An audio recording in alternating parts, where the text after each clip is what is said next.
Hello, Mikel. Hello. How's your luck? I don't know whether you've broken a mirror or walked under a ladder recently, but another hamstring, another serious injury to a key player. Yeah.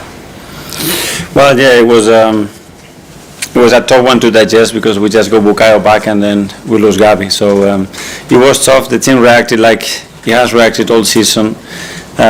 So really proud of that, and we know that he's going to be out for a while. So we need to find different solutions and keep competing the way we have been all season. I know you've said before you love the challenge of things like this, trying to work out a solution. It's the same yet again, I guess, this time.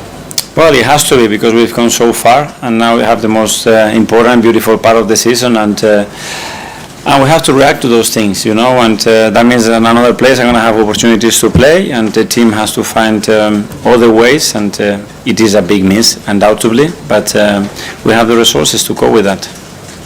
And potentially even more difficulties in that area of the pitch in defence.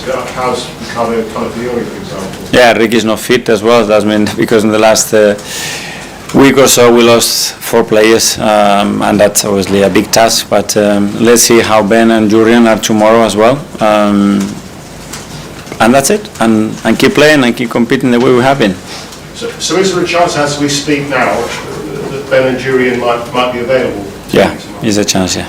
And what if they're available, but it's a little bit of a risk with Real Madrid coming up? Would that be a factor in your decision making? Yeah, the problem is that we have a few of those, so we're going to have to decide this evening or tomorrow, very early in the morning, which player we can play and for how long, especially. So, for example, you played Thomas Partey at right back previously this season. Kibbe was available, and Declan Rice started his career as a centre back. Are all these options? Well, there are a few on the table. How far we have to go down that route? Hopefully, not that deep, but there are options always. I don't know whether you saw Bukayo went onto social media after making his comeback against Fulham, and he thanked the fans. He said that the energy and the love, he really felt it. He's never felt anything like it, and he'll never forget it. It shows how much it means to him to be playing again.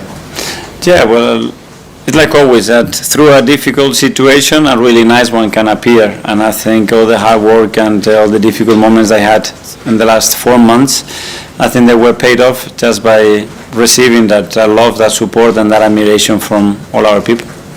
He's desperate to play, that makes it clear, and we know that anyway. But again, with Real Madrid coming up, he played 20 minutes, I think, last time. Can he play the whole game at Goodison, or will he come in gradually? Well, the only focus now is what we have to do against Everton. We know how tough that place is, and we have experienced it. And every team that goes there struggles. And tomorrow we're going to have to be really strong. So the best way to prepare Real Madrid is to win and play really well tomorrow.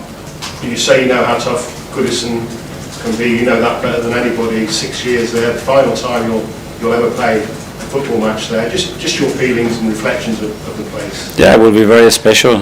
It's a lot of history as well between the clubs. I have my own personal story, which was a beautiful one as well, with a manager that just come back now and is doing extremely well. I'm so happy for the club, for David as well, because it's never easy to come back there for the second time. In my opinion, he was the manager, the person who lifted that club to a different level, and now he's in the journey to do it again once they move to a new stadium. So I think it's a really nice story. You always, I'm sure, get a warm welcome there. Do you think you'll get an extra special warm welcome tomorrow? I think when it comes to competing, they will defend their part, I will defend my part, but for me it's always very special to go back there. I've got no supercomputer question today, but I've got a question about AI. Okay. And a betting company has used AI to discover the top 20 best looking managers in the Premier League, so a 20 through to 1. Not only you made the top 5, not only you made the top 3, you made the top 1. You are officially the best in the Premier League. So my mum and dad should be very proud for the job that they did. Okay, that's good. Good to know. Reporters on the worst looking. Okay, thank you. Thanks, we've got Syria from the Premier League. How am I supposed to follow up after that? Well, Odegaard lost to play against Everton. He's been involved in 5 goals in his last 7 Premier League appearances against them. He's also got 3 assists. He's also got 3 assists in his last game to club and country. How well do you think he can actually benefit from a player like Saka being back? Of course, Saka provides you goals when he plays, but he actually impacts and elevates all the players around him as well. Yeah, for sure. That chemistry, that bond, that relationship, it's something very special. Obviously, we missed it. They played so many minutes and games together. That flows naturally, flows in the right way. I think the qualities complement each other really, really well. And yeah, Martin has been exceptional again. The other day we have to play Ethan. He made the assist. He contributed in his own way. So we have options, and now hopefully we're going to have more and more from here to the end of the season. Raya said, if you're enjoying what you're doing, the results will naturally come. I wanted to ask you how proud you've been of the environment and the camaraderie built, not just on the pitch, off the pitch, and with all the staff. Everyone consistently says, especially in like the tough times, the defeats, and with the long-term injuries, that's really what's bonded this club and made it even more special when they put on the kit to play.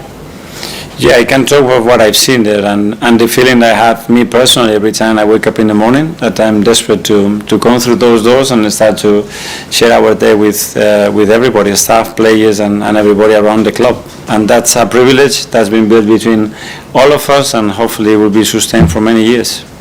When someone asked you about tactics and formation before, you said it's not always just about the obvious tactics, it's about the implementation, the energy. You could be aggressive in a back five, playing a low block, you could be aggressive high up the pitch. How important are those behavioural elements when it comes to playing against a team like Everton?